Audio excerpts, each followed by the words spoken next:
Hey everyone, welcome back to the channel.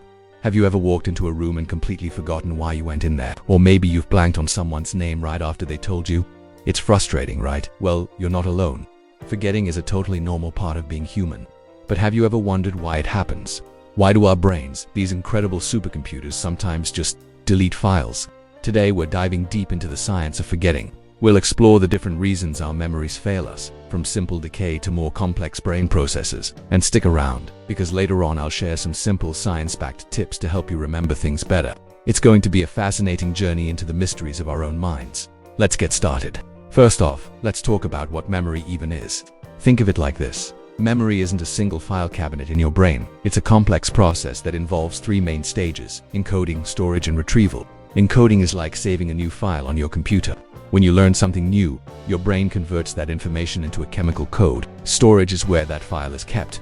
Your brain stores memories in different areas, connecting them into a vast network. Finally, retrieval is when you open that file again, bringing the memory back into your conscious mind. Forgetting can happen if there's a hiccup at any of these three stages. One of the most common reasons we forget is something scientists call transience, or memory decay. It's the simple idea that memories fade over time if we don't use them. Think about that high school algebra you learned. If you haven't used it in years, chances are you've forgotten most of it. This use it or lose it principle is a fundamental aspect of our brain's efficiency. Our brain has to decide what's important to keep and what's not. If you're not regularly accessing a memory, your brain assumes it's not that important and lets the neural connections for that memory weaken. It's not a flaw, it's a feature. It helps clear out old, irrelevant information to make space for new, more useful stuff. Imagine if you remembered every single meal you ever ate. Your brain would be cluttered with useless data. So, decay is basically your brain's automatic cleanup crew. But what about when you know the information is in there somewhere? You just can't get to it. This is called a retrieval failure, or blocking. This is that typoverton feeling. You're so close, you might even remember the first letter of the word or something related to it. Blocking often happens when another similar memory gets in the way. For example, you're trying to remember the name of an actor, but your brain keeps bringing up the name of a different actor who looks similar or was in a similar movie. This is called interference. There are two types.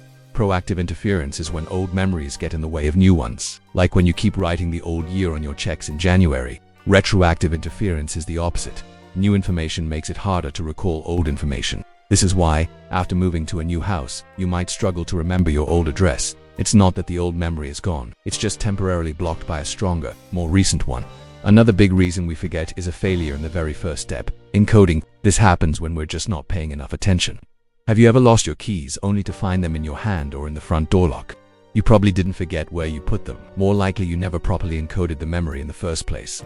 This is called absent-mindedness. You were probably thinking about your grocery list, or that email you need to send, or what you're having for dinner. Your brain was on autopilot. Since you weren't focused on the act of putting your keys down, your brain didn't flag it as important information to save. It's like trying to save a document without ever hitting the save button. You can't retrieve a memory that was never really created. This is a huge factor in our daily lives, especially with so many distractions vying for our attention all the time. Multitasking is a major enemy of memory encoding. Now let's get a bit more dramatic. Sometimes, we forget things on purpose, even if we don't realize we're doing it. This is called motivated forgetting or repression. This is a concept made famous by Sigmund Freud, and while it's a bit controversial in psychology, the basic idea is that our minds can actively push away memories that are traumatic, embarrassing, or otherwise unpleasant. It's a psychological defense mechanism to protect us from emotional pain. This isn't about simply not being able to find a memory. It's about your brain actively suppressing it, making it very difficult to access. While the idea of fully repressing a traumatic memory and having it resurface years later is debated, there's a lot of evidence for a less extreme version, where we simply avoid thinking about things that make us uncomfortable, and over time those memories become less accessible. Our emotions play a huge role in what we remember and what we forget. So, to recap, we forget because memories decay over time. Other memories block our access. We weren't paying attention in the first place, or sometimes, we subconsciously want to forget. It's a combination of all these things that makes our memory so wonderfully imperfect. But the good news is, we're not helpless. We can actively work to improve our memory. Remember when I said I'd share some tips? Let's get into that now. Understanding why we forget is the first step to remembering better. Okay, so how can we fight back against forgetting? Let's start with encoding. To combat absent-mindedness, the key is mindfulness and attention. When you do something you want to remember, like putting down your wallet, make a conscious effort to pay attention. Say it out loud. I am putting my wallet on the kitchen counter. It might feel silly, but this verbalization and focused attention force your brain to encode the action. This technique creates a stronger initial memory trace, making it much easier to retrieve later. Also, try to avoid multitasking when you're learning something important. Give your full attention to the task at hand. Your brain will thank you for it. Next, to fight memory decay, we need to use the principle of use it or lose it to our advantage. The technique for this is called spaced repetition. Instead of cramming for an exam all at once, it's far more effective to review the material at increasing intervals. For example, review it after an hour, then a day, then a few days, then a week. Each time you retrieve the memory, you strengthen the neural pathway, signaling to your brain that this information is important. This is why language learning apps like Duolingo or Anki are so effective.